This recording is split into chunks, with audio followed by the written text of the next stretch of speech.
संख्या 4, श्लोक संख्या 16 से लेके 24 तक। तो 16वां श्लोक पढ़ता हूँ, कृपया ध्यान पूर्वक सुनिएगा।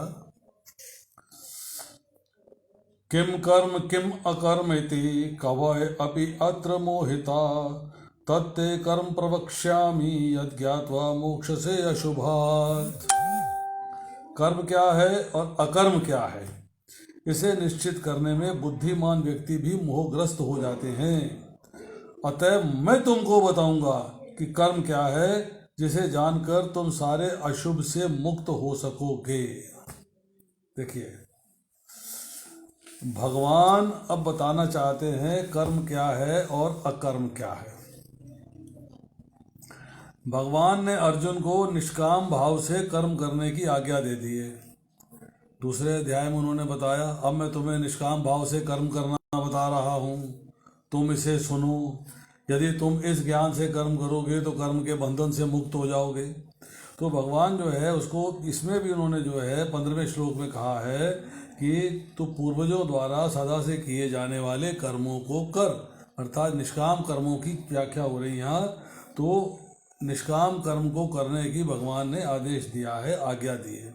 बट प्रॉब्लम क्या है कि जब तक आप कर्म का और अकर्म का तत्व नहीं समझोगे, उसको बढ़िया तरीके से नहीं समझोगे, उसको उसका जो है जड़ से नहीं समझोगे उसको, तब तक आपको निष्काम भाव से कर्म कैसे करना है ये नहीं आएगा। You won't be able to do. तो यहाँ पर जो है भगवान बता रहे हैं कि ममता से रहित, आसक्ति से रहित, फल की इच्छा से रहित और अहंकार के बिना किए जाने वाले जो दिव्य कर्म है, जो ट्रांसेंडेंटल एक्शंस हैं, ट्रांसेंडेंटल क्रिया है आपकी, उसको भली भांति समझना है। और कर्म तत्व जो है उसको आसान न समझो। It's not easy to understand, it's very difficult to understand. तो अब जो है उसको जानने का भगवान जो है इम्पोर्टेंस बता रहे हैं, महत्व बता रहे हैं कि अब तुम्हें उसको ध्यान से समझना चाहिए। अब यहाँ पर जो है चर्चा आती है कि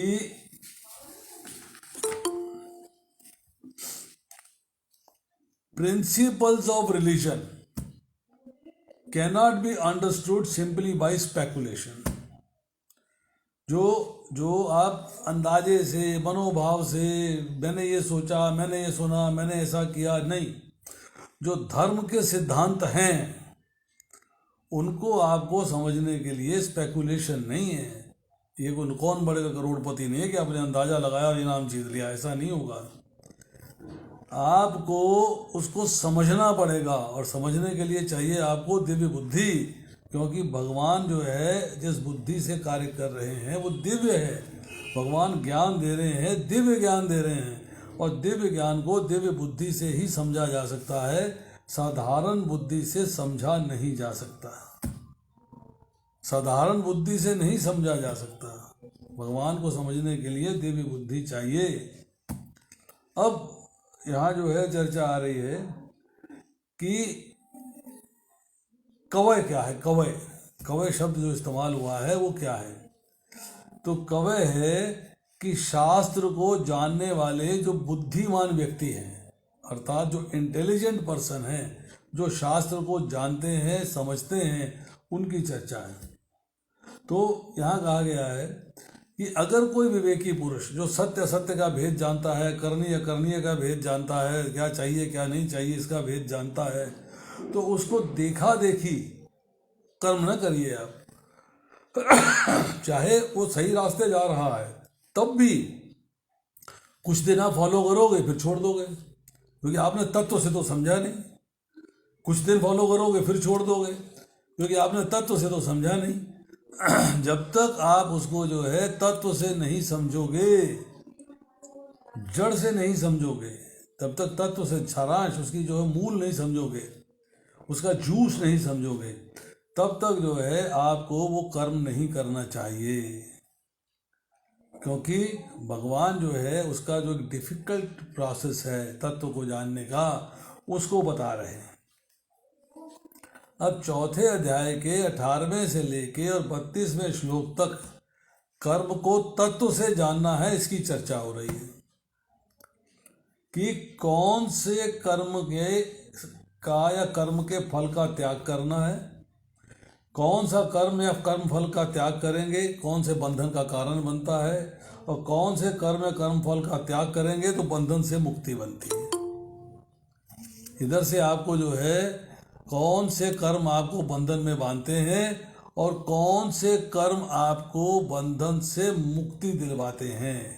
भेद क्या है कि कर्म जो है चाहे सात्विक हो, कर्ता का भाव राजस या तामस हो, तो कर्म भी राजस या तामस हो जाता है। ये बात समझने वाली है। आप सात्विक कर्म कर रहे हैं परंतु आपका भाव सात्विक नहीं है, आपका मूड सात्विक नहीं है, तो कर्म जो है वो सात्विक होते हुए भी अगर आपका भाव राजसिक है या तामसिक है तो कर्म भी राजसिक या तामसिक हो जाएगा। अब आती है बात कि बड़े बड़े बुद्धिमान व्यक्ति, बड़े बड़े इंटेलिजेंट पीपल अगर जो है इसके विषय में कंफ्यूज हो जाते हैं, मोहित हो जाते हैं, समझ नहीं पाते हैं, इल्यूजन में आ जाते हैं, तो हम साधारण मनुष्यों की क्या बात है, हम तो ऑर्डिनरी पर्सन्स हैं, हमारी क्या बात है, हम तो कर ही नहीं पाएंगे। इसलिए भगवान ने जो कर्म तत्व को बता रहे हैं उसको बड़े ध्यान से सुनना चाहिए, बड़े ध्यान से पढ़ना चाहिए और बड़े ध्यान से मनन करना चाहिए।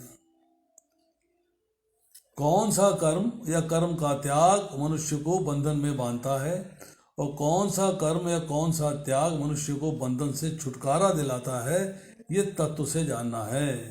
ये आप समझोगे तत्व से, इतना समझ गए तो मान लो आपने तत्व समझ लिया। अब ऐसी बात है कि व्यक्ति जो है, मनुष्य जो है, उसके सारे कर्तव्य पर ममता से, आसक्ति से, फल की इच्छा से और अहंकार के बिना केवल भगवान की सेवा के लिए प्रयुक्त होते हैं। तब जो है आप कर्म बंधन से मुक्त हो सकते हो, तब कर्म बंधन से मुक्त हो सकते हो। अब एक एग्जाम्पल देते हैं कि देव पूजन करना है या भगवत पूजन करना है। अगर देव पूजक करना है, देवता की पूजा करनी है, उसकी आराधना करनी है, उसकी सेवा करनी है तो सात्विक कार्य है, इसमें कोई शक नहीं है। परंतु अगर आप देवता की पूजा कर रहे हैं अपनी कामना की पूर्ति के लिए, मुझे ये मिल जाए, मुझे ये मिल जाए, मेरा ये हो जाए, मेरा ये हो जाए, मेरा ऐसा हो जाए, मेरा वैसा हो जाए, तो वो जो सात्विक कर्म कर रहे थे वो भी राजसिक हो जाएगा।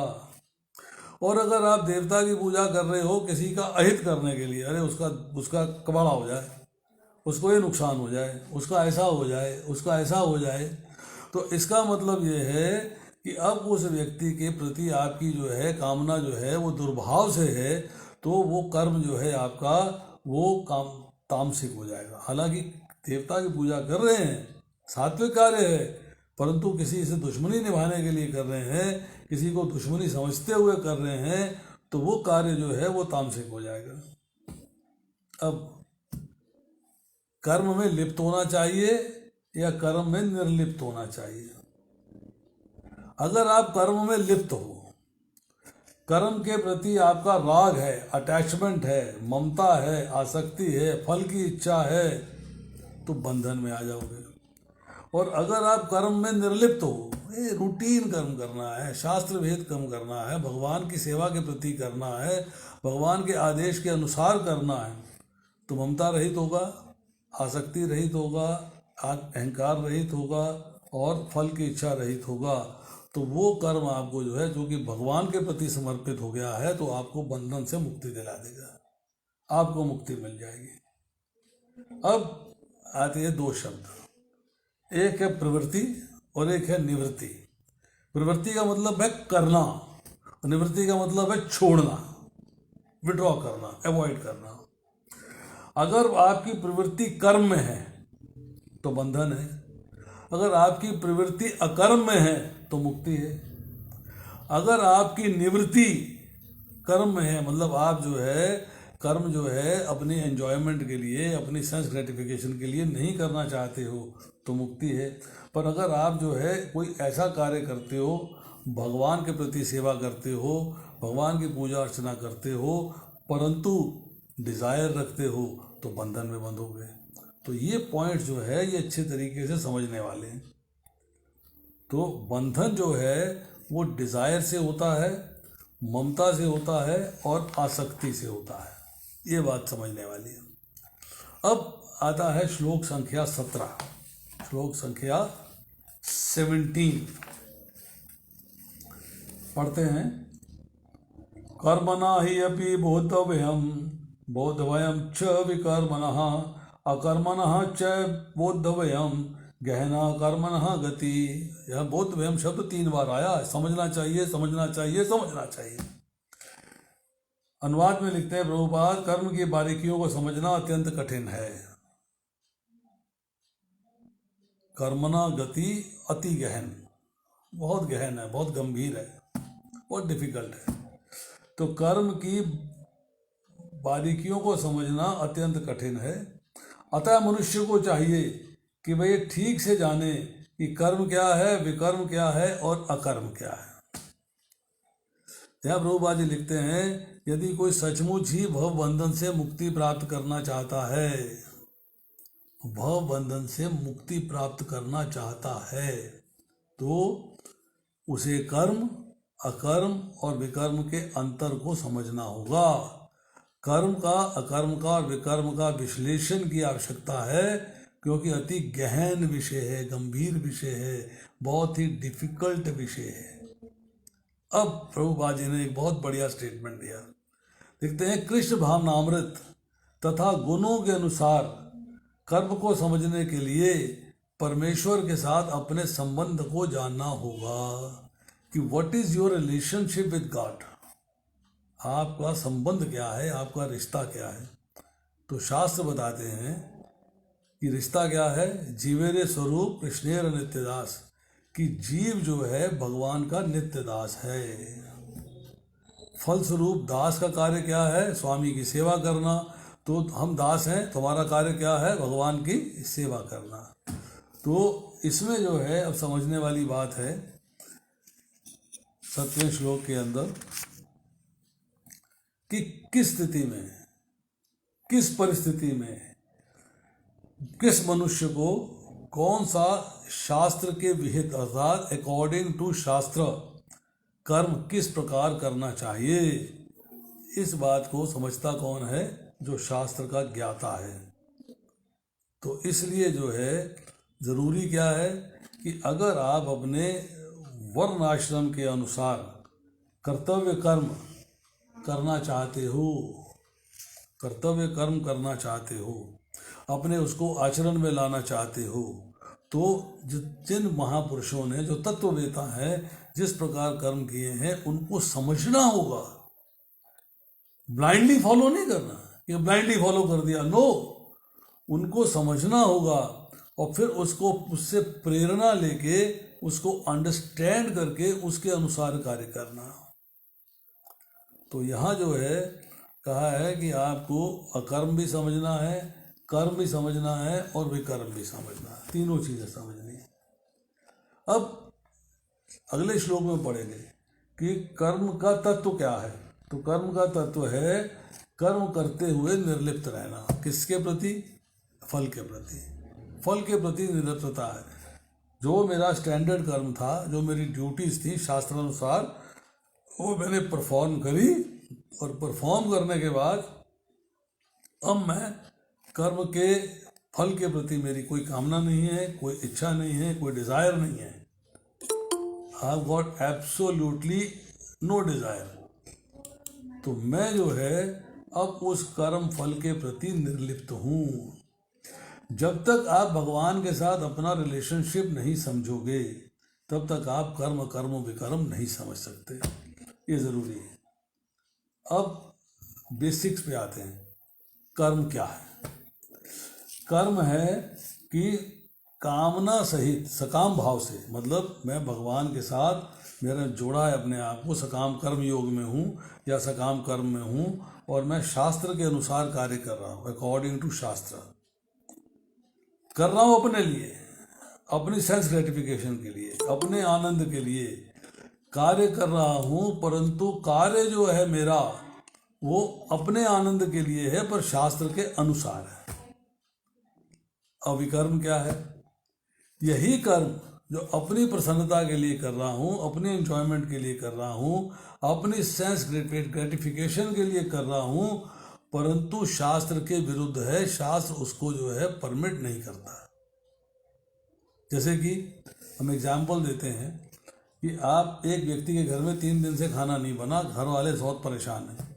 उसने कहा अच्छा मैं खाने के लिए जो है कुछ मेहनत करता हूँ, जीविका करता हूँ, लेबर करता है, कहीं पैसा वैसा कमा के लाता है, दुकान पे जाता है, राशन लेता है, पैसे देता है, घर आता है, खाना बनता है, सब लोग खाते हैं, उसकी आत्मा प्रसन्न हो जाती है, आत्मसंतोष होता है, खुशी मिलती है, आनंद मिलता है, बड़ा प्रसन्न हो जाता है।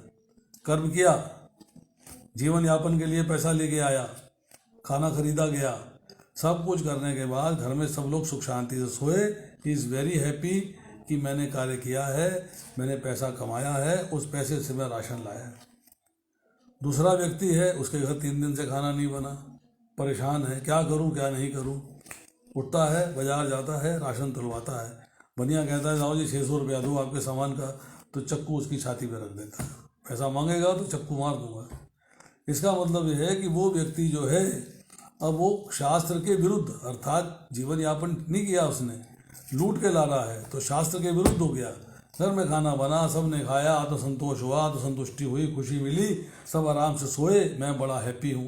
परंतु जो हैप्पीनेस है एट व्हाट कॉस्ट? कॉस्ट क्या है कि कार्य किया है शास्त्र के विरुद्ध। अब तीसरी चीज है कि अकर्म क्या है। जब हम दूसरा अध्याय पढ़ते हैं, 47वां श्लोक पढ़ते हैं, तो उसमें लिखा है माँ कर्म फल हेतु संगा, माँ कर्म फल हेतु संगा। उसके बाद लिखा है वो, सॉरी माइंड से स्लिप कर रहा है, कर्मण्येवाधिकारस्ते माँ फलेषु कदाचन, कर्मण्येवाधिकारस्ते माँ फलेषु कदाचन, माँ कर्म फले तो भूमाद संगस्तु अकर्मणि। संगस्तु अकर्मणि मतलब यहाँ पर जो है, अगर आप तामसिक बन जाओगे, कोई कार्य नहीं करोगे, आपको कार्य करना है जीवन यापन के लिए, कर्म करने का अधिकार है, परंतु वहाँ आप कुछ करना नहीं चाहते, तो यहाँ प्रभुपाद जी कहते हैं अकर्म पाप में है। अकर्म मीन्स कुछ कार्य नहीं करना। कुछ कार्य नहीं करना तब तमोगुण में चले जाओगे। तमोगुण के क्या है? निद्रा है, आलस्य है, प्रमाद है। तो आप जो है तमोगुण में नहीं जाना है, इसलिए अकर्म को पाप में कहा। बट अकर्म का एक और मीनिंग है। अकर्म का मीनिंग क्या है कि आपने कोई ऐसा कर्म नहीं किया है जिसका भौतिक फल प्राप्त हो, जिसको भोगने के लिए शरीर धारण करना पड़े, दैट इज अकर्म। वो अकर्म है। तो अकर्म में क्या है कि निष्काम भाव से काम किया, ममता के रहित, आसक्ति के रहित, फल की इच्छा के रहित, बट कृष्ण के लिए कार्य किया, कृष्ण के लिए, अर्थात भक्तिमय कार्य किया, कृष्ण के लिए कार्य किया, तो वो अकर्म हो गया। अर्थात अब उसका फल नहीं भोगना पड़ेगा, इसलिए अकर्म। तो यहाँ जो है लिखा है अकर्मण्यश्च बोद्धवयम, मतलब निर्लिप्त रहते हुए कर्म करना। आप कर्म में या उसके फल की इच्छा में आप लिप्त नहीं हो, आप निर्लिप्त हो। फिर है बोद्धवयम च विकर्मणा, कि कामना से कर्म। अब कामना करते हो, डिजायर पैदा होती है, फिर कार्य होता है। अब कार्य शास्त्र के अनुसार हुआ था या शास्त्र के विरुद्ध हुआ था। दूसरी बात, जब कामनाएं बढ़ जाती हैं, कामनाएं जो हैं जब एक्सेस में हो जाती हैं, तब आपका जो कर्म है वो ऑटोमेटिकली कामना की पूर्ति के लिए जब किया जाता है तो वो विकर्म हो जाता है, क्योंकि आप कोई ना कोई गलत कार्य कर बैठते हो। अब आती है चर्चा कि अब समझने वाली बात है कि किस भाव से आपने कर्म किया, वो जरूरी है। अगर आप कार्य कर रहे हो कृष्ण के लिए, भोजन बनाया, अपने लिए ना बना के कृष्ण के लिए बनाया, उनको खिलाया, भोग लगाया, उसके बाद स्वयं खाया, तो वही भोजन बनाना जो है आपका कर्म ना होके अकर्म हो गया। सेंस ग्रेटिफिकेशन तो हुई, टेस्ट भी आया है, स्वाद भी आया है, पेट भी भरा है, सब कुछ हो गया है, बट नाउ इट बिकम्स अकर्म। तो उसका जो है जब आप जो किस भाव से कार्य करते हो, वो भाव इम्पॉर्टेंट है। उसको अंडरस्टैंड करना है और उसका आचरण करना है। अब दूसरी बात, एक होता है विहित कर्म। विहित कर्म मीन्स शास्त्र के अनुसार कार्य करना, शास्त्र के अनुसार कार्य करना। एक होता है निषिद्ध कर्म, जो कि शास्त्र के विरुद्ध कार्य करना। अब ये बात कह रहे हैं कि तत्व की बात क्या है कि ब्राह्मण को ब्राह्मणोचित कार्य करना चाहिए और शूद्र को शूद्रोचित कार्य करना चाहिए।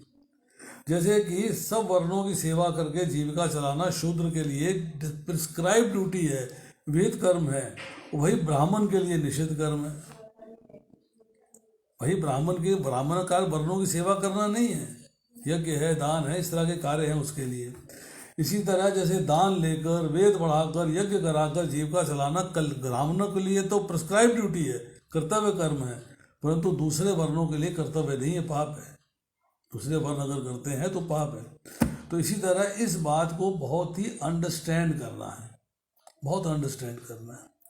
क्या और एग्जाम्पल देते हैं, एक गृहस्थ है, उसके लिए जीवन यापन करना है तो कानून के अनुसार करना है, शास्त्र के अनुसार करना है, वो जीवन यापन कर रहा है, परंतु उसको जो है जब ऋतु काल आता है, पत्नी के साथ संबंध स्थापित करना है तो वो धर्म है उसका।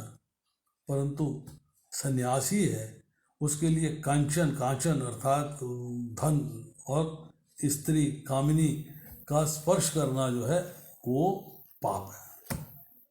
एक के लिए ओके है, दूसरे के लिए ओके नहीं है। तो ये जो कर्म की गति है इसको समझना है कि कर्म क्या है, अकर्म क्या है, विकर्म क्या है। तो इसका निर्णय, इसका डिसीजन जो है वो मनुष्य कई बार नहीं कर पाता। विद्या बहुत है, बुद्धि बहुत है, परंतु कभी कभी इसका डिसीजन करने में असमर्थ हो जाते हैं। They are not able to understand कि what should be done and what should not be done. अब आती है श्लोक संख्या 18। कर्मणि अकर्मय पश्येत कर्मणि च कर्म यः सह बुद्धिमान मनुष्येषु सह युक्त कृतन कर्म कृत। जो मनुष्य कर्म में अकर्म और अकर्म में कर्म देखता है वह सभी मनुष्यों में बुद्धिमान है और सब प्रकार के कर्मों में प्रवृत्त रहकर भी वे दिव्य स्थिति में रहता है। अब उसकी स्थिति दिव्य हो गई, कब हुई? जब वो कर्म में अकर्म और अकर्म में कर्म देखता है। ये इंटेलिजेंट पर्सन ही कर सकता है, नॉन इंटेलिजेंट नहीं कर सकता। और वो सारे कर्म कर रहा है, प्रिस्क्राइब ड्यूटीज परफॉर्म कर रहा है, रूटीन ड्यूटीज परफॉर्म कर रहा है, बट उसकी पोजीशन जो है ट्रांसेंडेंटल है, he is in A transcendental position. अब कर्म में अकर्म को देखना, इस बात को समझते हैं कि कर्म में अकर्म को देखना क्या है। No reaction to action in Krishna consciousness. जब आप भगवान की सेवा में लगते हो, भगवान की भक्ति में लगते हो, भगवान के आदेश के अनुसार कार्य करते हो, तो आप जो है, अगर आप कोई कार्य करते हो कृष्ण कॉन्शियसनेस में, कर्म करते हुए ना करते हुए, उससे निर्लिप्त हो। आप निर्लिप्त हो। आपको निर्लिप्त का मतलब यह है कि अब आप उस कर्म के साथ राग अटैचमेंट नहीं है, उसमें लिप्त नहीं हो गए, उसके साथ फुल्ली इनड्रॉस नहीं हो गए। ये ड्यूटी थी, मैंने कर दिया, बात खत्म हुई, वह ज़्यादा टेंशन क्यों करूं? तो आपने सीक्रेट को समझना है कि सारे कर्म केवल कृष्ण के लिए हैं। अपने लिए कर्म करते हैं तो बंधन में बन जाते हैं। ये सीक्रेट है, जिसने ये समझ लिया वो बंधन से मुक्त हो जाएगा, क्योंकि वो समझ के ऐसे कार्य करेगा जो उसको बंधन में नहीं बांधते। अब है अकर्म में कर्म को देखना, मतलब अब अकर्म ही मेरे कर्म हैं, ये सीक्रेट को जान लेना। अब इसको थोड़ा ध्यान से समझिएगा। एक व्यक्ति है, वो कर्म करता है केवल भगवान के लिए। उससे पूछा गया भी तू क्या कार्य करता है? मैं ठाकुर जी की सेवा करता हूँ, उनके लिए भोग बनाता हूँ और जो भी अपना कार्य करता हूँ भगवान को अर्पित कर देता हूँ, बट शास्त्र अनुसार करता हूँ, शास्त्र के विरुद्ध नहीं करता। कि चोरी करके भगवान को अर्पित नहीं करनी। मैं शास्त्र के विरुद्ध कार्य नहीं करता, मैं शास्त्र के अनुसार कार्य करता हूँ और कार्य जो है उसका फल भगवान को समर्पित कर देता हूँ। तो भाई तू कर्म का, तू अकर्म को गया है, तू ये कर्म थोड़ा रहा, ये तो अकर्म हो गया। तो उससे पूछा कि तेरे कर्म क्या है? बोले मेरे सारे कर्म अकर्म है, मेरे सारे कर्म अकर्म है। अब एक दूसरा व्यक्ति है, वो भगवान की सेवा करता है, पूजा करता है, अर्चना करता है, तो उसके सारे कर्म अकर्म हैं। उससे पूछा अभी तेरे कर्म क्या है? बोले मैं तो अकर्म करता हूँ, और मेरे अकर्म ही तो मेरा कर्म है। मतलब भगवान की सेवा ही तो मेरा कर्म है, भगवान के प्रति मेरा आकर्षण ही तो मेरा कर्म है, उसी उसी कार्य करता हूँ मैं। मतलब कर्म में अकर्म कर रहा है और अकर्म में अकर्म कर रहा है, अर्थात कर्म में अकर्म देख रहा है, अकर्म में कर्म देख रहा है।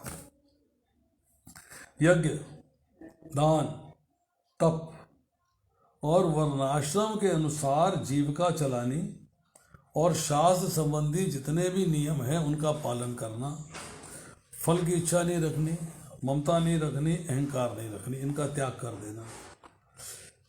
इस लोक में या परलोक में सुख और दुख दोनों हैं, इनके फल भुगताने के लिए और पुनर्जन्म के कारण नहीं बनते, क्योंकि आपने त्याग कर दिया है, सब चीज़ें त्याग दी।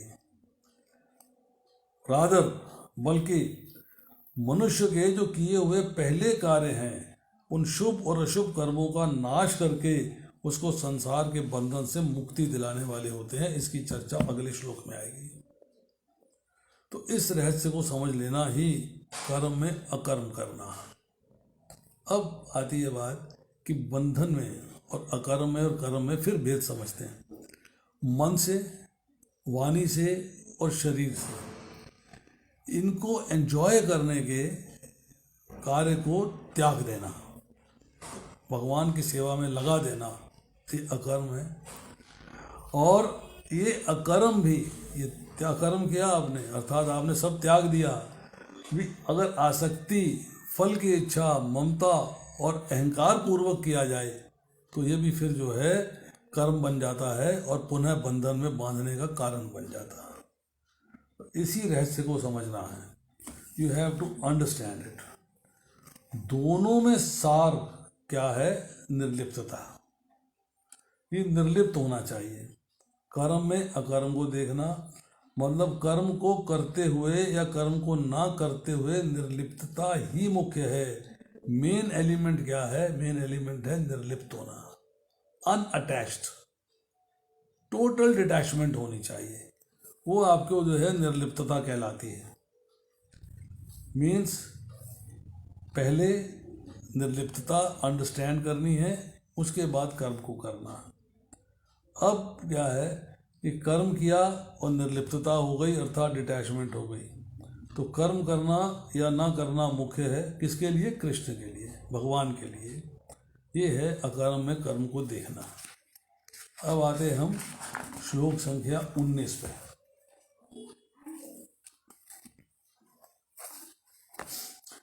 यस्य सर्वे समारंभा काम संकल्प वर्जिता ज्ञान अग्नि दग्ध कर्माणम तमाहु पंडितम बुद्धा।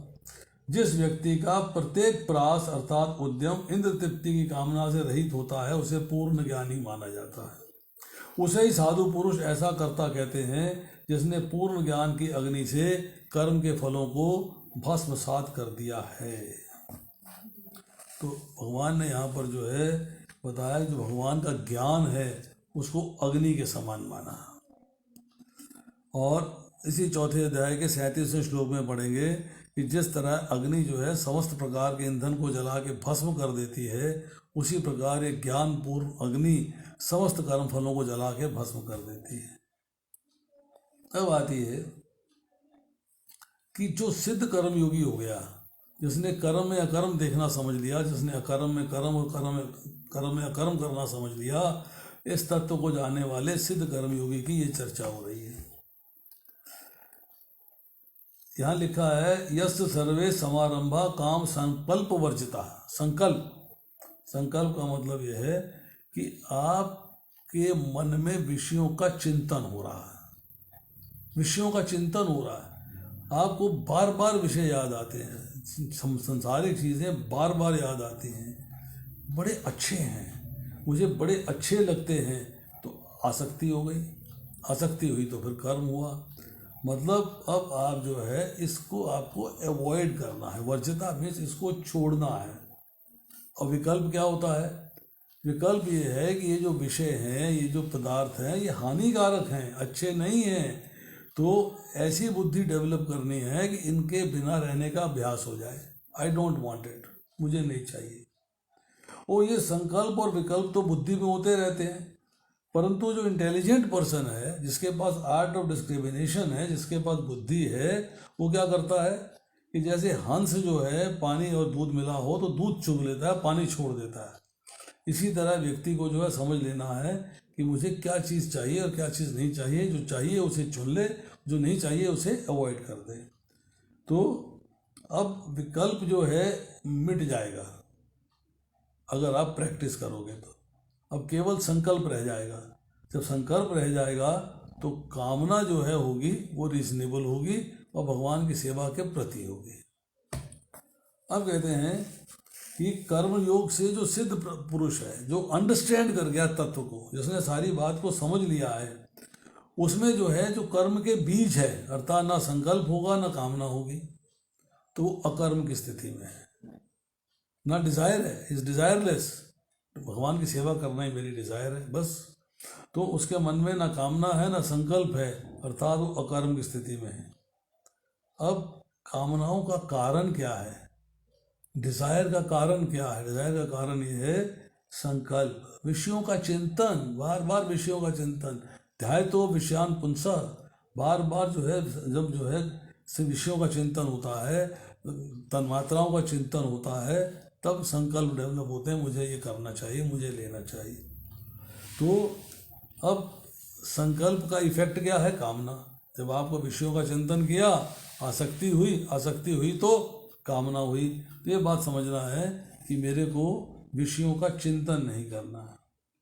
अब हमने चौथे अध्याय के 37वें श्लोक की चर्चा करी कि ज्ञान यहाँ पे क्या आएगा कि आपने कर्म का डेवलपमेंट, उसका सीड समझना है। आपने कर्म का बिगिनिंग अर्थात उसका अंत क्या है ये समझना है। बट स्वरूप एज इट इज बना रहता है। तो अंडरस्टैंड करना है ये ज्ञान रूपी अग्नि जो है, जो भगवत गीता में ज्ञान दिया जा रहा है, ये ज्ञान रूपी अग्नि समस्त कर्म फलों को जला के भस्म कर देगी, समाप्त कर देगी। अब साधारण अग्नि की और ज्ञान रूपी अग्नि की बात करते हैं।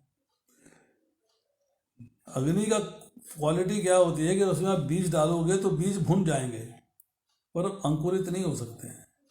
अब वो जो है आपको वृक्ष नहीं खड़ा कर सकते।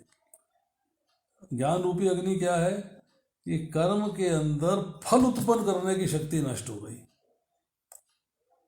कर्म के अंदर फल उत्पन्न अर्थात फल क्या हो रहा है? कृष्ण भावनामृत हो, भगवान की सेवा कर रहे हैं तो कृष्ण के भाव में फल निकल रहा है, परंतु जो सांसारिक फल हैं वो आपको नहीं मिल रहे। तो यहाँ जो है बुद्धा शब्द इस्तेमाल हुआ है पंडित के लिए, तत्वज्ञानी के लिए, महात्मा के लिए। ये कर्म में कोई कामना, संकल्प, ममता व अहंकार नहीं है। विद्वान जो व्यक्ति हैं, पंडित व्यक्ति जो हैं, इस बात को जानते हैं और इस बात को समझते हैं। They understand this.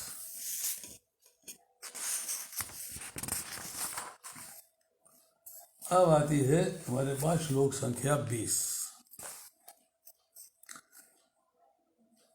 त्यक्त्वा कर्म आसंगम, त्यक्त्वा कर्म फल आसंगम, नित्य तृप्त निराश्रय, कर्मणि अभिप्रवृत्त अपि न एव किंचित करोति सः।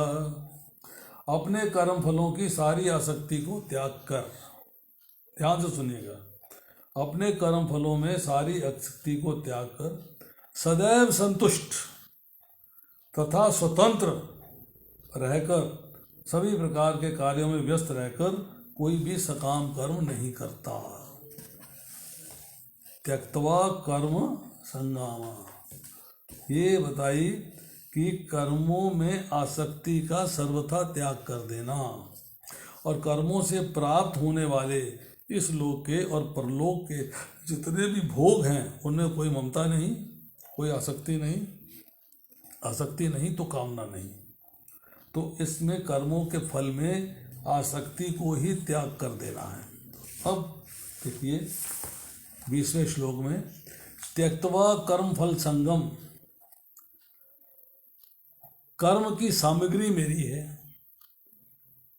कर्म मेरा है, कर्म मेरे लिए है, कर्म मैं करता हूँ, कर्म फल का कारण हुआ तो बंधन में आ गए, क्योंकि मैं हो गई सब जगह, स्वामित्व आ गया, मालिकाना हक आ गया, मैं करता हूँ तो बंध गया। तो कर्म फल में आसक्ति नहीं होनी चाहिए। जब कर्म फल में आसक्ति नहीं होगी, जब आसक्ति मिस हो जाएगी तो उस वैसा कर्म भी नहीं होगा, अर्थात अब आप बंधन में नहीं आओगे। ये पॉइंट इंपॉर्टेंट है। यज्ञ, ध्यान, तप, जीविका और शरीर को चलाने के, शरीर के निर्वाह के जितने कार्य हैं जो शास्त्र के अनुसार हैं, उसमें बंदा इन्वॉल्व हो जाता है और भूल जाता है भगवान का स्मरण, भगवान की सेवा, और आसक्त हो जाता है कर्म के फल में, तो बंधन में आ जाता है। इन केस आसक्ति से रहित हो गया, आसक्ति नहीं बची, तो कर्मों में आसक्ति का त्याग कर दिया, मतलब कर्म के फल में आसक्ति का त्याग हो गया, तो आप बंधन से मुक्त हो गए। अब आता है शब्द निराश्रय। निराश्रय, आश्रय का मतलब है आप डिपेंडेंट हो किसी पे, आप डिपेंडेंट हो, आपने किसी का आश्रय लिया हुआ है।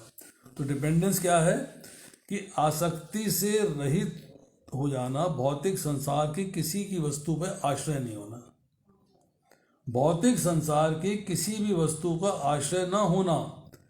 धनी है, राजा है, वो भी संसार का आश्रय लेते हैं, बट कृष्णा कॉन्शियस पर्सन जो है वो किसी का आश्रय नहीं लेता, केवल कृष्ण का आश्रय लेता है। जाहि विधि राखे राम ताहि विधि रहिए, जैसी भगवान रखना चाहे वैसा रहो। आज भगवान मुझे भूखा रखना चाहते थे तो मुझे भिक्षा नहीं मिली, अगर मुझे खिलाना चाहते थे तो मुझे भिक्षा मिल गई। तो दूसरा है ऑलवेज सेटिस्फाइड, नित्य तृप्त, आप हमेशा संतुष्ट हैं, आपको कोई ग्रीड नहीं है, कोई लोभ नहीं है, कोई लालच नहीं है। लालच होगा तो कभी सेटिस्फाई नहीं होंगे। यहाँ जो है नित्य तृप्त हैं, अर्थात ये कृष्णा कॉन्शियस पर्सन जो है हमेशा तृप्त रहता है, हमेशा सेटिस्फाइड रहता है, गिवन ऑल सर्कमस्टांसेस। परिस्थितियाँ अनुकूल हों या परिस्थितियाँ प्रतिकूल हों, दोनों स्थितियों में जो है वो सेटिस्फाइड है। अब आती है जो भक्त है, जो कृष्णा कॉन्शियस पर्सन है, वो अपने सारे कार्यों को परफेक्टली करता है, उसे पता है मुझे क्या करना है, कैसे करना है, क्या नहीं करना, परंतु कर्म फल में उसकी आसक्ति नहीं है। कर्म फल में आसक्ति होगी तो कर्म फल का चिंतन करेगा, चिंतन करेगा तो कृष्ण के चिंतन में ब्लॉक आ जाएगा, ब्लॉकेज आ जाएगी, रुकावट आ जाएगी। अब उसे कृष्ण का चिंतन करना है कि कर्म के फल का, या किसी ऐसे भौतिक कर्म का चिंतन करना। एग्जाम्पल देता हूँ, वृंदावन में एक बाबा जी जो हैं, वृंदावन की परिक्रमा किया करते थे, रात को 2 बजे तक परिक्रमा खत्म कर लेते थे, 2-3 बजे तक परिक्रमा खत्म हो जाती थी। उनसे पूछा कि ऐसा परिक्रमा 2-3 बजे तक क्यों खत्म कर लेते हो? भाई 4-5 बजे निकलो, आराम से 6-7 बजे आ जाओ। बोले नहीं, रात में वो होता नहीं है, एकांत होता है, मुझे चिंतन भगवान का मेरा चलता रहता है, भगवान के चिंतन से मैं मुक्त नहीं होता, मैं मनमना वाला भाव आ जाता है, हर समय भगवान का चिंतन होता है, मेरे को डिस्टर्बेंस नहीं होती, कोई डिस्टर्बेंस नहीं है, कोई डिस्ट्रैक्शन नहीं है, कोई मुझे तंग नहीं करता है। तो एक दिन जा रहे थे तो मन में भाव आ गया कि सामने जो है बहुत बढ़िया जगह है, यहाँ एक धर्मशाला बन जाए, मुझे भंडारा लगा करे, धर्मशाला बन जाए और भंडारा लगा करे। तो क्या हुआ, एक कर्म का चिंतन आ गया, तो उन्होंने अपने गाल में थप्पड़ मारे और कहने लगा कि ये तो मुझे भगवान का चिंतन मिट के, भगवान का स्मरण मिट के इसका स्मरण कैसे आ गया। तो क्या देखता है कि पीछे जो है 50 गज की दूरी पे एक लाला जी आ रहे हैं, सेठ आ रहे हैं। तो उन्होंने देखा कि लाला लोग तो भाई भंडारे भी करते हैं, बिल्डिंगें भी बनाते हैं, धर्मशालाएं बनाते हैं, तो उसका जो ऑरा है, उसका जो प्रभाव है, उसके जो परमाणु है, उन्होंने मेरे पे अटैक किया है। उसके लिए मेरा भाव बदला, यहाँ पे मुझे लगा कि यहाँ धर्मशाला होनी चाहिए, यहाँ भंडारा होना चाहिए। मतलब कर्म का चिंतन हो गया, कर्म के फल का चिंतन हो गया, और कृष्ण के चिंतन में ब्लॉकेड हो गया, व्यवधान आ गया, रुकावट आ गई। अब 18वें अध्याय के 12वें श्लोक में चर्चा आती है, न तो सन्यासी नाम कश्चित, कर्म फल का त्याग करने वाले कर्मयोगी को कर्म के फल कभी नहीं मिलते। मतलब कर्म के फल का त्याग कर दिया है उसे जो है कर्म के फल नहीं मिलेंगे। अब आता है 21वां श्लोक, निराशीयत चित्तात्मा त्यक्त सर्व परिग्रह शारीरम केवलम कर्म कुर्वन् न आपनोति किल्बिषम। ऐसा ज्ञानी पुरुष, जो ज्ञानी पुरुष जिसकी पिछले श्लोक में चर्चा हुई है, ऐसा ज्ञानी पुरुष पूर्ण रूप से संयमित मन और बुद्धि से कार्य करता है, अपनी संपत्ति के सारे स्वामित्व को त्याग देता है और केवल शरीर निर्वाह के लिए कर्म करता है। इस तरह कार्य करता हुआ वह पाप रूपी फलों से प्रभावित नहीं होता। निराशी, आशा और निराशा। जिसको निराशा है वो निराशी है, जिसको आशा है वो चाहता है कि मैंने कर्म किया है, मुझे इसका फल मिले, मुझे ये मिले, मुझे वो मिले, मुझे ये चाहिए, मुझे वो चाहिए, वो कर्म फल की इच्छा करता है। और यहाँ बात हो रही है ऐसा व्यक्ति जिसकी भोग की प्राप्ति में किंचित मात्र भी इच्छा नहीं है, जस नो आशा।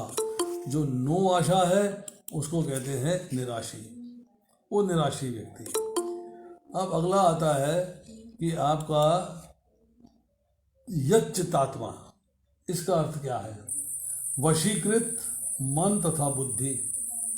मतलब शरीर तथा इंद्रियां जो है मन के वश में हैं, और जो भक्त है, जो भगवान का भक्त है, वो अपने शरीर को जैसा भी रखना चाहे वैसा रख सकता है। He can maintain it, he can manage it. अब वो मन और बुद्धि के वश में नहीं रहेगा कि मेरा मन कहता है ये प्राप्त कर लूँ, नहीं, मन कहता है ये प्राप्त कर लूँ, नहीं, वो उसके वश में नहीं है। वो भगवान के आदेश के वश में है कि जैसा भगवान ने आदेश दिया है वैसा मुझे कार्य करना है। अब इसमें एक शब्द आया है त्यक्त सर्व परिग्रह। त्यक्त सर्व परिग्रह, त्यक्त मतलब छोड़ा, सर्व मतलब समझ, परिग्रह मतलब स्वामित्व। कि जब मेरी किसी वस्तु में अट्रैक्शन नहीं है, राग नहीं है, ममता नहीं है कि मेरी है, मुझे नहीं ऐसी ममता है, तो जिसने इसको बात को समझ लिया है वो क्या करेगा?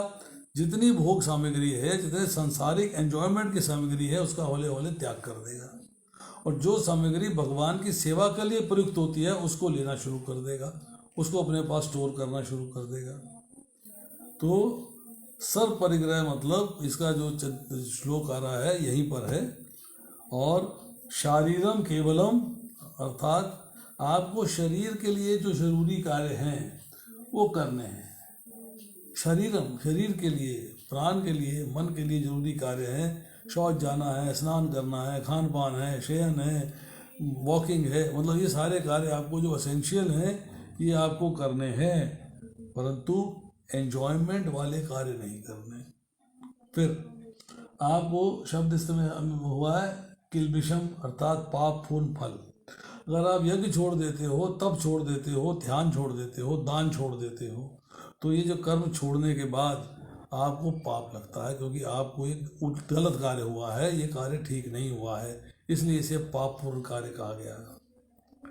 Krishna conscious person works only for Krishna, वो केवल कृष्ण के लिए कार्य करता है, उसको अपने कर्म के फल नहीं चाहिए।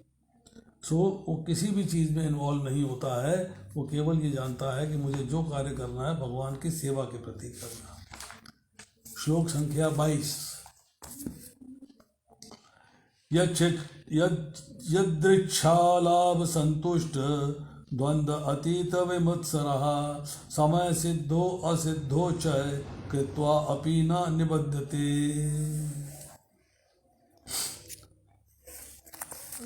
कृत्वा अपि न निबध्यते।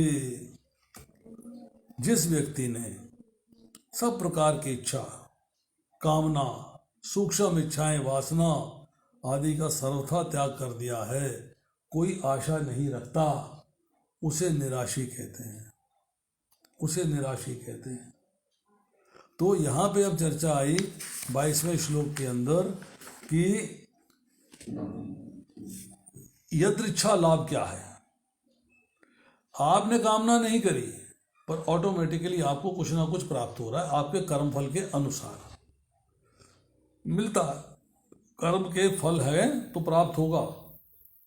अनिच्छा से, इच्छा नहीं है, मूड नहीं है, करने का मन नहीं है, तो प्रारब्ध के अनुसार अर्थात कर्म फल जो मिलने थे उसके अनुसार आपको अनुकूल पदार्थ मिलेगा या प्रतिकूल पदार्थ मिलेगा। इससे कहते हैं यह इच्छा लाभ। अब दूसरी बात, विद्या, बुद्धि, मान, बड़ाई या अन्य कोई वस्तु अगर किसी दूसरे के साथ संबंधित है और उसकी उन्नति देख के अगर आपको ईर्ष्या होती है, जलन होती है, तो इससे कहते हैं मत्सरता। कहते हैं काम, क्रोध, लोभ, मद, मत्सर। मत्सर मीन्स ईर्ष्या है कि आपको उससे ईर्ष्या हो गई है और जिसे इन चीज़ों से कोई प्रॉब्लम नहीं है। दूसरे को मान मिलता है, मिले, दूसरे की बड़ाई होती बढ़े, दूसरे को धन मिलता है, मिले, मुझे कोई ऑब्जेक्शन नहीं है, तो वो कहलाता है विमत्सर। मतलब विमत्सर अर्थात उसका इसमें कोई इंटरेस्ट नहीं है। तो अब द्वंद्व क्या होता है? द्वंद्व होता है ड्युअलिटी, जैसे कि हर्ष और शोक, राग और द्वेष, सुख और दुख, ये जो है ये द्वंद्व है जिसका इनसे कोई कनेक्शन नहीं है। कोई सुख हो तो भी ठीक है, दुख हो तो भी ठीक है, हर्ष हो तो भी ठीक है, शोक है तो भी ठीक है, उसे किसी प्रकार से कोई दिक्कत नहीं। अब आती है बात सिद्धि और असिद्धि की। यज्ञ करते हैं, दान देते हैं, तपस्या करते हैं, अगर वो कार्य जो है निर्विघ्नता से अर्थात बिना डिस्टर्बेंस के, बिना किसी रुकावट के, बिना किसी ऑब्स्टेकल के पूरा हो जाता है तो सिद्ध हो गया, कार्य सिद्धि हो गई।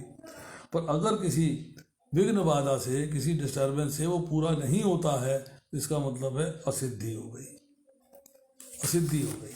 अब यहाँ ये समझना है 22वें श्लोक में कि अनुकूल पदार्थ नहीं मिला परंतु मेरा उसमें राग है, वो छोड़ना पड़ेगा, या प्रतिकूल पदार्थ नहीं मिला या मिल गया तो मुझे उससे कोई अट्रैक्शन नहीं है, कोई अनुराग नहीं है, कोई द्वेष नहीं है, आई एम न्यूट्रल। मिल गया तो मेरे भाग्य में था, मिल गया, नहीं मिला भाग्य में नहीं था, नहीं मिला, इसको ले लिया। मिल गया तो सोचा भगवान की दया है, मुझे प्राप्त हो गया है, खुश हो गए। अब आती है कि किसी व्यक्ति को एक्स्ट्रा एफर्ट्स नहीं करने चाहिए। आपको जो मिलना है भाग्य के अनुसार, आपके कर्म फल के अनुसार वो अवश्य प्राप्त होगा, और जो नहीं मिलना है वो आपको नहीं मिलेगा। तो कर्म योगी जो है, जो कर्मों में भगवान के साथ योग करता है, ऐसा व्यक्ति कर्म करते हुए भी कभी नहीं बंधता, क्योंकि वो केवल कृष्ण के लिए कार्य करता है और किसी के लिए नहीं। अब आते हैं श्लोक संख्या 23 में।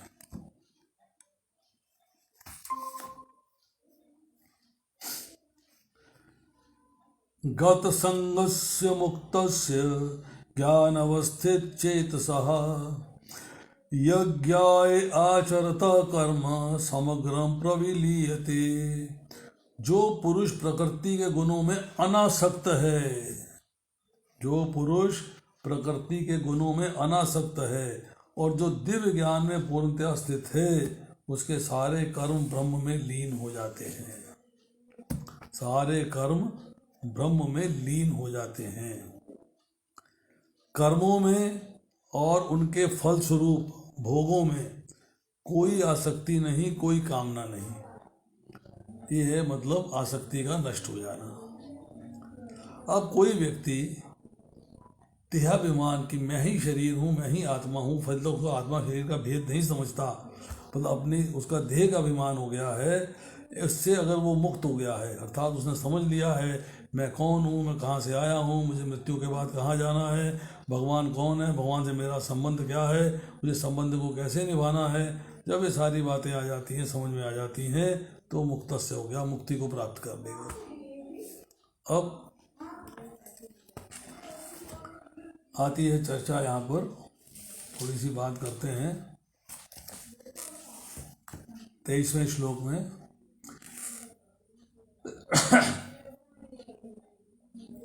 कर्म योगी के संपूर्ण कर्मों के विलीन होने की बात गीता में इसी श्लोक में कही गई है। इसी श्लोक में कर्म योग के मुख्य श्लोक है और ज्ञान योग का मुख्य श्लोक है 4थे अध्याय का 36वां और भक्ति का मुख्य श्लोक है 18वें अध्याय का 66वां।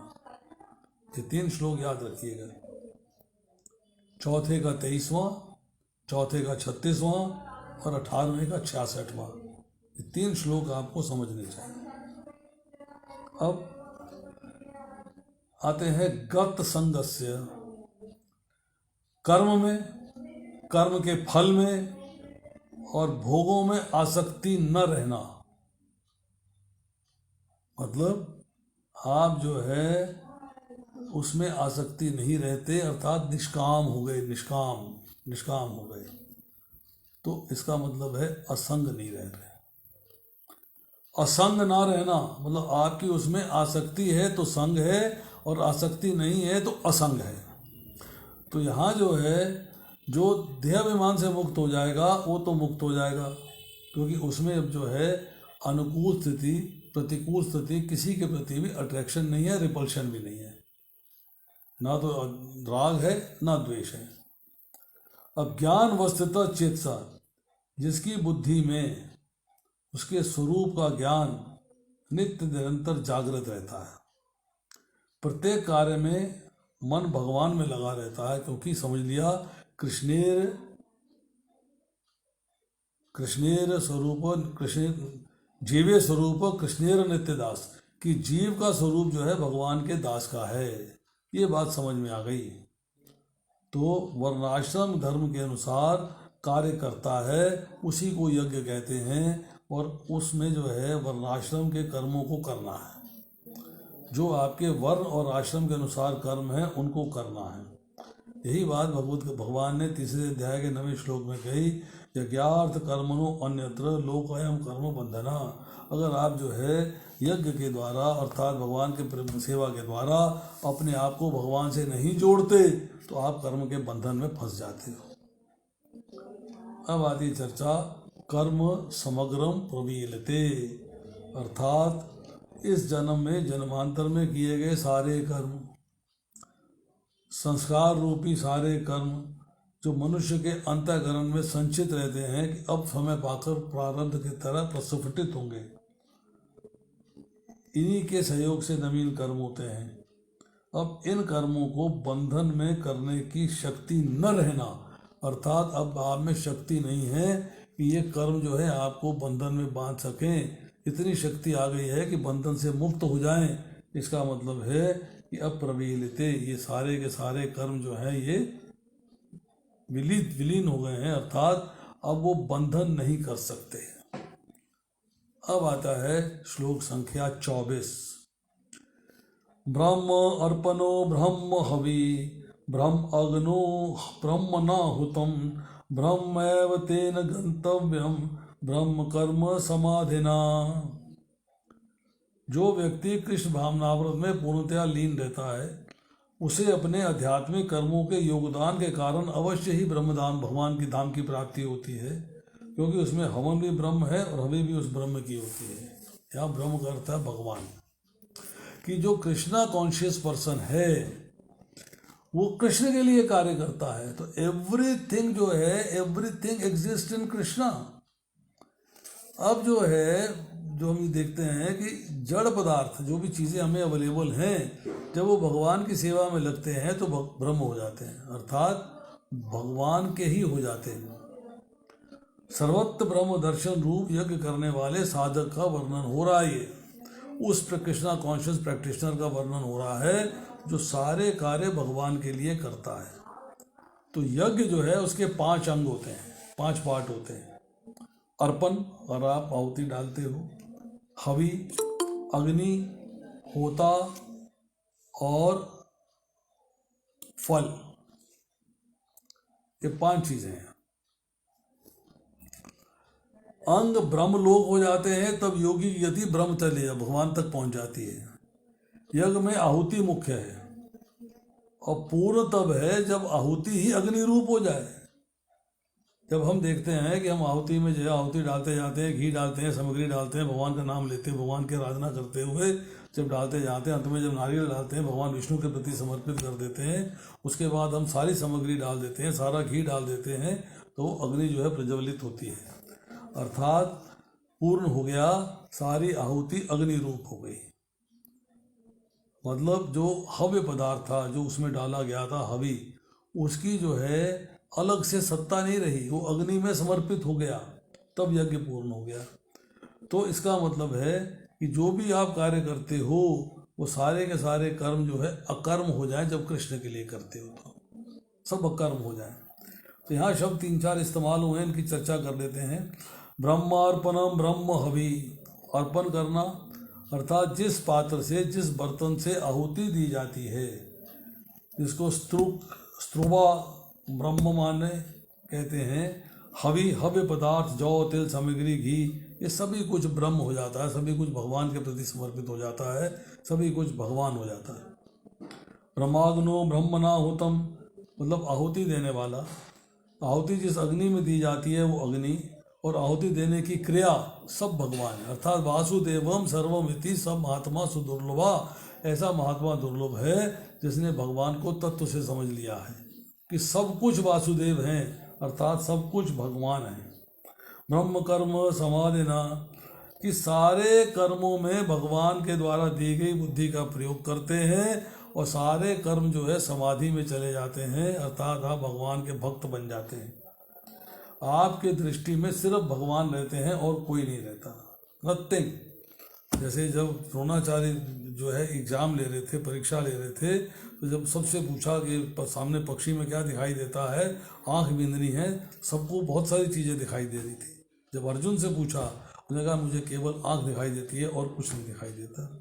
आपको केवल जो है भगवान के प्रति समर्पण करना है, तो हर चीज़ जो है भगवान दिखाई देते हैं। उसके अलावा किसी चीज़ की कोई इंडिपेंडेंस चीज़ नहीं है, स्वतंत्र सत्ता नहीं है किसी चीज़ की, हर चीज़ भगवान है। छांदोग्य उपनिषद में 3 खंड के 14वें अध्याय का पहला श्लोक है, सर्व खल्विदम ब्रह्म, अर्थात सारा जगत निश्चय ही ब्रह्म है, सारा जगत भगवान है। माया भगवान की बनी है, प्रकृति भगवान की बनी है, जीव भगवान के बने हैं, शरीर जिस प्रकृति से बना है वो भगवान के दिया हुआ है, और आत्मा जो आपके शरीर में वो भी भगवान का अंश है। तो हर चीज़ भगवान है। वासुदेवम सर्वम इति। हम एग्जाम्पल से बात करते हैं कि आपने कहा भाई ये तालाब है, इसके अंदर जो है मुझे एक बर्फ़ का घड़ा डालना है, तो बर्फ़ का घड़ा बनाया पानी से, पानी है, घड़े के अंदर पानी भरा, पानी है, और घड़े को तालाब में डाल दिया तो पानी है, अर्थात सब कुछ पानी है। इस तरह सब कुछ भगवान है। वासुदेवम सर्वमिति, अर्थात सब कुछ वासुदेव है। इस बात को समझना है, ये तत्व से समझने वाली बात है। अगली बार हम करेंगे श्लोक संख्या 25 से लेके और 32 या 33 तक होगा शायद, देखते हैं, मैसेज आ जाएगा आपको। आज इतना ही, शेष फिर अगर किसी का कोई प्रश्न है तो वो पूछ सकता है। Is most welcome to ask. Hare Krishna. Gosai ji Hare Krishna. Hare Krishna. Yes प्रभु, कौन बोल रहा है? गोसाई जी मैं कमल आलूवालिया बोल रहा हूँ जी। आलूवालिया जी वेलकम। अरे गोसाई जी, ये जो श्लोक है चौथे का 22 और दूसरे का 54, आई थिंक दोनों सेम है कि कुछ एलोबरेटली बताए, ये नहीं समझ आ रहा, क्योंकि इसमें लिखा है जो सफलता असफलता दोनों में स्थिर रहता है, ये नहीं समझ आया। दूसरे का 54 बताया आपने, 54। दूसरे का 54वां और चौथे का 22वां, ये दोनों आपस में कोरिलेटेड है। दूसरे के 54वां श्लोक है, स्थित प्रज्ञस्य का भाषा समाधिस्तस्य केशवा सिद्धि किम प्रभाषेत किमासीत ब्रजेत किम। ये है, अर्जुन ने कहा हे कृष्ण, अध्यात्म में लीन चेतना वाले व्यक्ति के क्या लक्षण हैं, वे कैसे बोलता है, उसकी भाषा क्या है, किस तरह बैठता है, किस प्रकार चलता है। यहाँ आपने चर्चा करी चौथे अध्याय के 22वें श्लोक की, 22वें श्लोक का अनुवाद कर देता हूँ। जो स्वतः होने वाले लाभ से संतुष्ट रहता है, जो द्वैत भाव से मुक्त है, जो ईर्ष्या नहीं करता, सफलता असफलता दोनों में स्थिर रहता है, ये कर्म करता हुआ भी कभी नहीं बनता। तो ये जो सिद्ध असिद्ध की बात हो रही है, सफलता असफलता दोनों में स्थिर रहना, बेसिकली ये समता है, समभाव है। इस समभाव की चर्चा जो है आपको कई जगह पे मिलेगी, एक जगह नहीं। समभाव की चर्चा जो है आपको कई जगह पे मिलेगी कि आप जो है समभाव में हैं तो आप जो है भगवान को प्राप्त कर सकते हैं। ये समभाव की चर्चा है। और दूसरे अध्याय का 54वां श्लोक नहीं है, वो है दूसरे अध्याय का 48वां श्लोक। सुनिएगा। हे अर्जुन, जय तथा पराजय की समस्त आसक्ति त्याग कर समभाव से अपना कर्म करो, ऐसी समता योग कहलाती है। इसमें जो है शब्द इस्तेमाल हुए हैं सिद्धय सिद्धयो समो भूत्वा।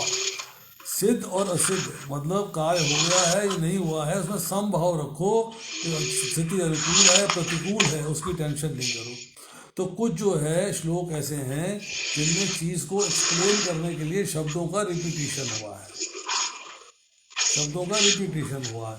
तो चौथे अध्याय के 22वें श्लोक में जो सफलता तथा सफलता दोनों में स्थिर रहता है, और दूसरे अध्याय के 48वें श्लोक में यहाँ आया सिद्धयो सिद्धया सिद्धयो समो भूत्वा समत्वम योग उच्यते, ऐसी समता योग कहलाती है। और बताइए प्रभु। नहीं, धन्यवाद। बाकी इसका मैं थोड़ा सा आपसे पर्सनली अकेले में डिस्कस करूंगा, अभी नहीं। श्योर। और बताएं।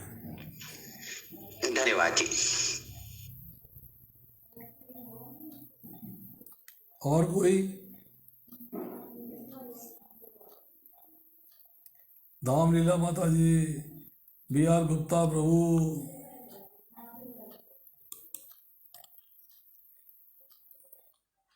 हरे कृष्णा प्रभु जी। अभी तो मैं क्वेश्चन सोच रही हूँ, मैं फिर पूछूंगी मैं आपसे बाद में। अभी इसको मैं एक बार और पढ़ूंगी अच्छे से, फिर मैं आपसे क्वेश्चन पूछूंगी। बात क्वेश्चन तो आ रही है मन में, लेकिन मैं सोचती हूँ पूछना ठीक नहीं है। चलिए कोई बात नहीं, पूछ लीजिएगा जी।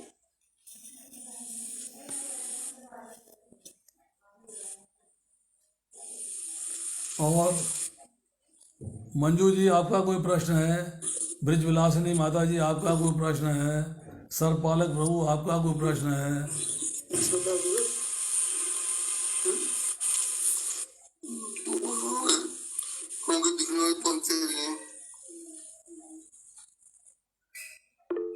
हाँ, कृपा माधव प्रभु कहिए। हाँ जी।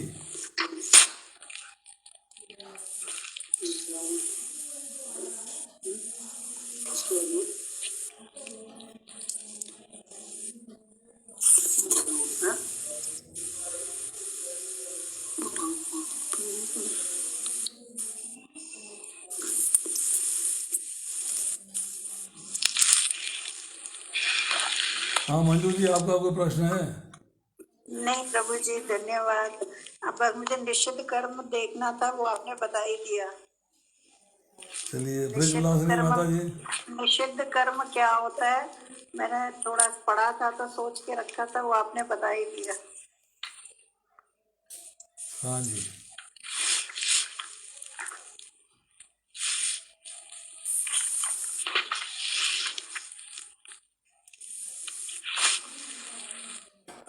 हरे कृष्णा प्रभु जी, मैं एक क्वेश्चन पूछ ही लेती हूँ। पूछो माता जी, पूछो पूछो पूछो। मैं पूछ रही हूँ प्रभु जी। पूछिए। ये कर्म, विकर्म, अकर्म, हाँ। तो हम अपने से जब करते हैं तो हमें हमेशा लगता है मैं अकर्म ही किए कर रही हूँ, लेकिन फिर मैं इसे कैसे समझूं कि वाकई मैं अकर्म कर रही हूँ कि नहीं? पूरा दृढ़ता से तो नहीं हो पा रही है। ये तो ऐसा होगा ही नहीं, हम लोग ऐसे छोटे मोटे भक्तों से अभी होगा नहीं। देखिए एक प्रोसेस है मनन जी। मनन करना। मनन करने का अर्थ यह है कि आपने कोई भी कार्य किया, जैसे एक बच्चा है एग्जाम दे के आता है, जी पेपर लिख के आता है, फिर आगे मनन करता है, इस प्रश्न का मैंने उत्तर ठीक लिखा कि नहीं लिखा, जी इसका उत्तर ठीक लिखा कि नहीं लिखा, इसका उत्तर ठीक लिखा कि नहीं लिखा। जब सबके उत्तर जो है वो मनन से उसको फाइनल फैसला करता है कि मेरे नंबर जो है 60% आएंगे कि 80% आएंगे कि 95% आएंगे, जी मनन करता है।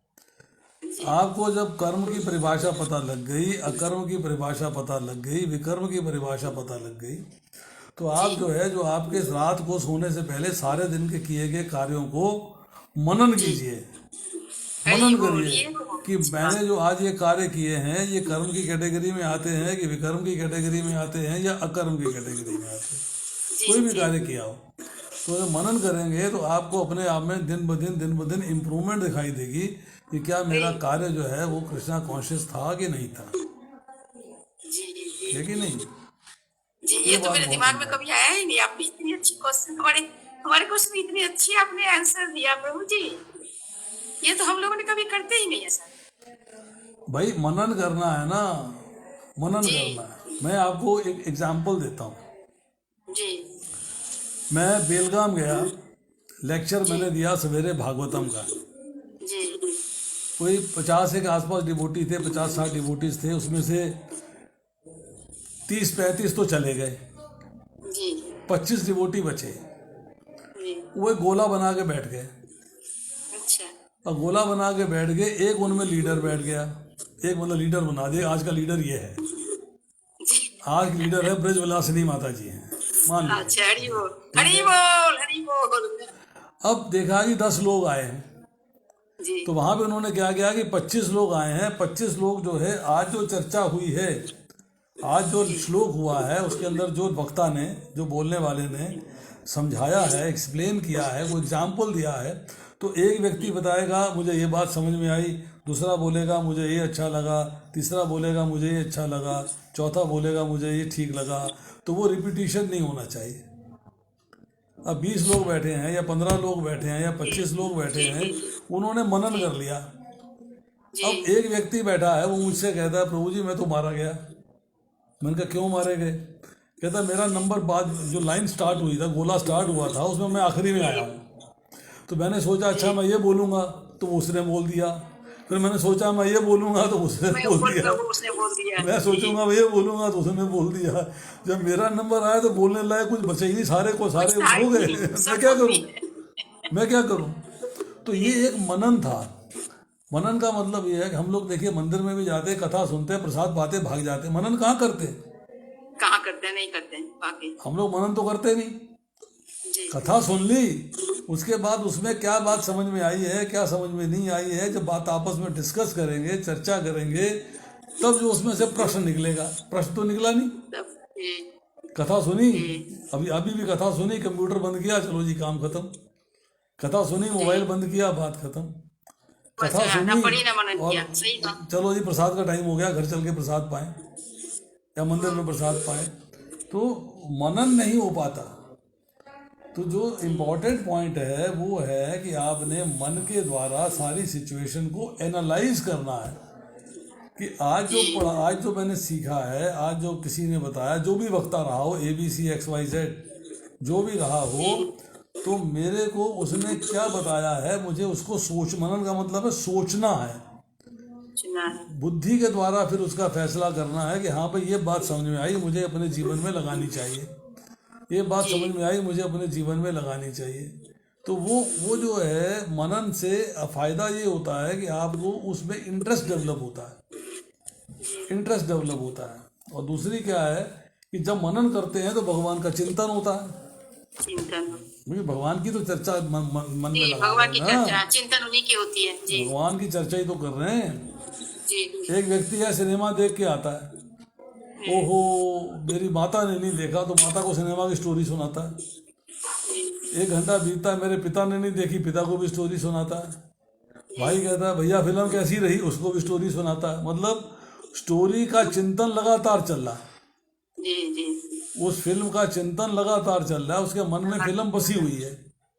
अगर एक व्यक्ति ने कथा सुनी है, कथा का जो है वर्णन करेगा बार बार बार बार बार बार, तो उसके चिंतन में हर समय भगवान रहेंगे कि नहीं रहेंगे? अर्थात भगवान ही जब तक वो डिस्कशन कर रहा है, जब तक वो मनन करने के बाद एक्सप्लेन कर रहा है, तब तक तो भगवान मन में रहेंगे ना। भगवान ही भगवान ही तो समाप्त हो जाए तो बाद में हट जाए तो बात अलग है, पर तब तक तो भगवान मन में है। भगवान ही। तो हमें ये बात देखनी है कि हम किस तरह से भगवान का चिंतन कर सकें, किस तरह से हम जो है भक्ति में आगे बढ़ सकें, किस तरह हमें जो है भगवान का जो नाम रूप गुण लीला धाम की चर्चा हो रही है उसको आत्मसात कर सकें, उसको अपने मन में उतार सकें। हरे कृष्णा। हाँ प्रभु जी, हरे कृष्णा, बोलिए। ऐसा है कि मैंने श्लोक पढ़े तो काफी क्लियर थे, लेकिन आपने जिस तरह से एक्सप्लेन किया है ना, उसमें कोई क्वेश्चन रहा नहीं बाकी।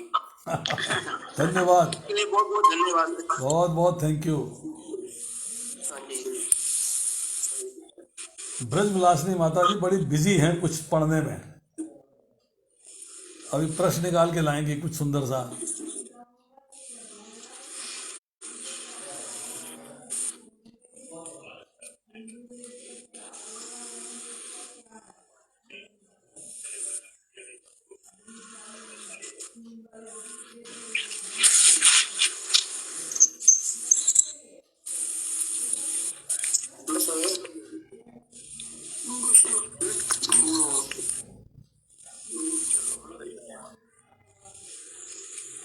और कोई किसी का प्रश्न है?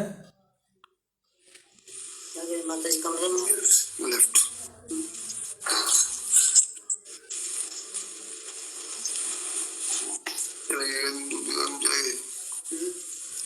दो तीन सवाल नहीं,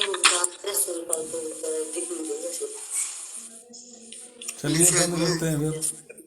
जो दिखते हैं उसके बाद